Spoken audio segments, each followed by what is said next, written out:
So in this video, I'm going to test drive the 2020 Nissan Leaf SL Plus with EPA range of up to 215 miles. But as you can see, I did fully charge the car. It shows 100% charge and it gives me a 241 miles of range per single charge. We're going to go for a ride and we're going to see how this 2020 Nissan Leaf SL Plus does on sharp turns, how it does, how is the driving experience, and how it is easy to use third-party chargers to charge this car, and we'll take it from there.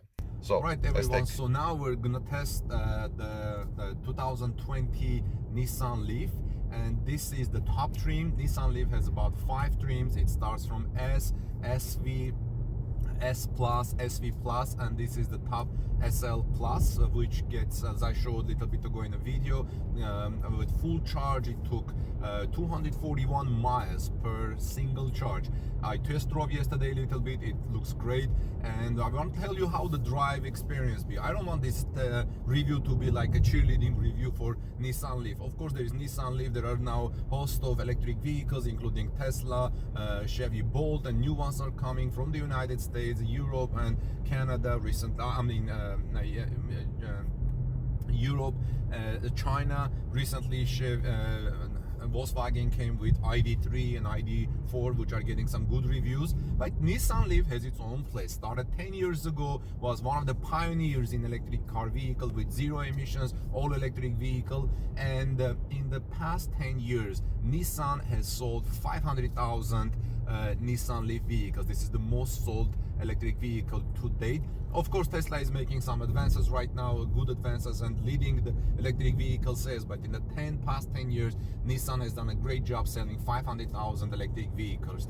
And the 2020 models have greatly improved. And as I'm test driving it, it's very good. The suspensions are great. It's not harsh. I'm not saying it's extremely soft, but it's not harsh. The bumps and dips, you get a good feeling. You can drive this car for an entire day and not feel tired. In fact, this is the only car in the past 1.5 years that I have had an interest to test drive for a longer, like a longer loan, 6 months or 1 month, and see how it does over the year.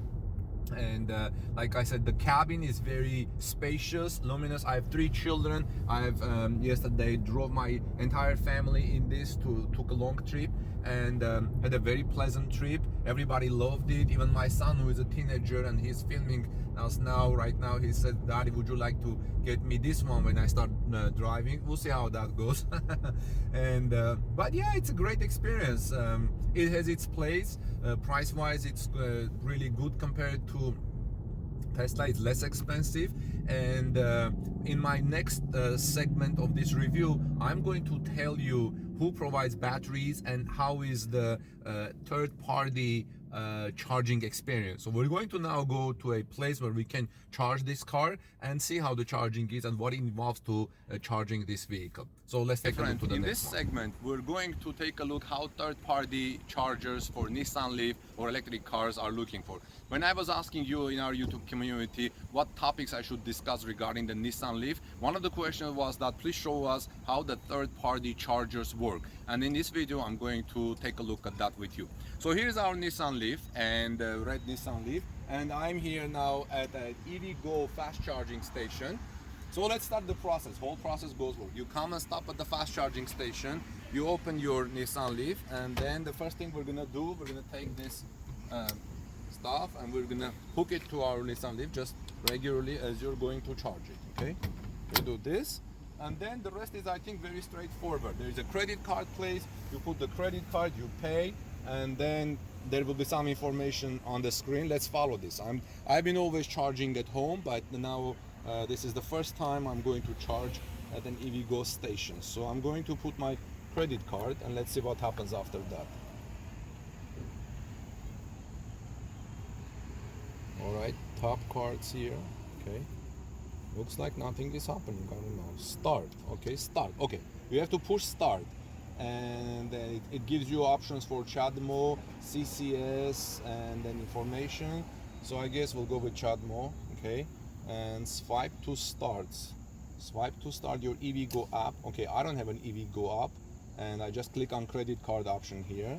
Credit card is inside. Okay, please swipe your credit card. I did.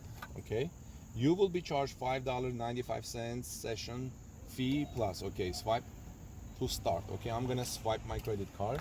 Okay, and okay, enter phone number to receive session details. To be honest, I don't want to enter phone number, but I guess we'll do that now.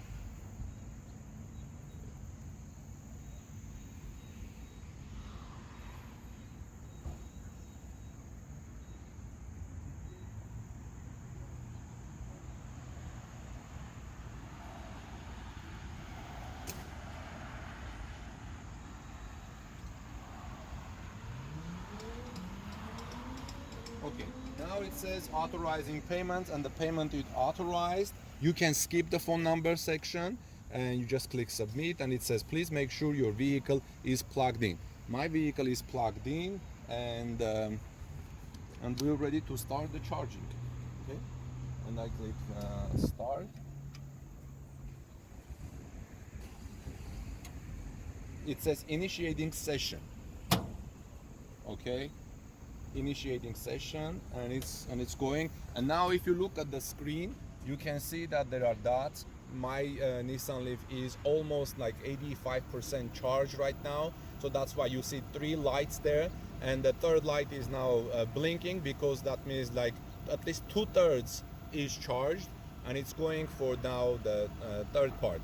I'm not going to charge the whole thing already, and just wanted to show the process. In fact, it shows on the screen how much charging I have. It shows that I have 84% charging, 84% charge, and it shows you the speed, and it shows you the charging time, 0 minutes. Active power is 36 kilowatt hour. So you know, just within a month, within a 30-40 seconds, it went 1% up from 84 to 85. And in this third place, third row, it shows the energy delivery. So charging time is 1 minute, active power 35 kilowatt, and energy delivered 0.6 kilowatt. And now it's 85% charged. That's how it's very simple, it's very straightforward. And I think when you finish charging, you will just click here. There is a place, it says end session. Let's try it, because I'm not going to spend the whole time to charge here and wait. This is just for the video. So we click on end session, okay, and it stopped. Charging stopped. Please unplug the connector, return to its holster, and move your vehicle for the next customer. So I charged it for 1 minute. I'm going to unplug let's see, the connector. Okay, it's very easy to unplug. Put it back in the holster. Okay, and then I'm closing it, and you're ready to go on your way. So the whole process is it, and it says continue. Let's see, we can pick on continue. Thank you, your charging is complete. That's all, the whole very easy. Now let's take a look at the ride more, as I have spoken before, and see how it does. Okay, now I'm going to do some sharp turns. Like here we're turning left, like this, we're in a gas station, we just finished charging. Here's another sharp turn. It's very comfortable, it's a very pleasant experience. It's a so doing the sharp turns, because this was one of the questions that you guys asked. Here's another one, sharp turn right, and then we're going to make a YouTube here just a little bit later here, and I don't see any problems, I don't experience any problems, and the drive is generally very pleasant. Like I said, in the first segment of this video, you have seen me speaking about in the morning, and I said that you can drive all day. Here's another sharp turn. It says a U-turn. This is of course not in the speed, but it's very pleasant, very nice. And I've been driving most of the day today, and I haven't been experienced any tiresomeness or anything like that. It's a very nice, pleasant experience. Like I said earlier, the bumps are not rough, the dips are not bad. Okay, we're going to make another turn, and like I said, it's very good. So far I have had very good experience with this Nissan Leaf SL Plus, which is Nissan 2020 Nissan Leaf's top trim, and with, like I said, 241 miles per single charge, and I think this is a great deal. I'm going to tell you a little bit more about this in the upcoming section of this video recording, and so that's it for now. I'll talk to you soon, friends.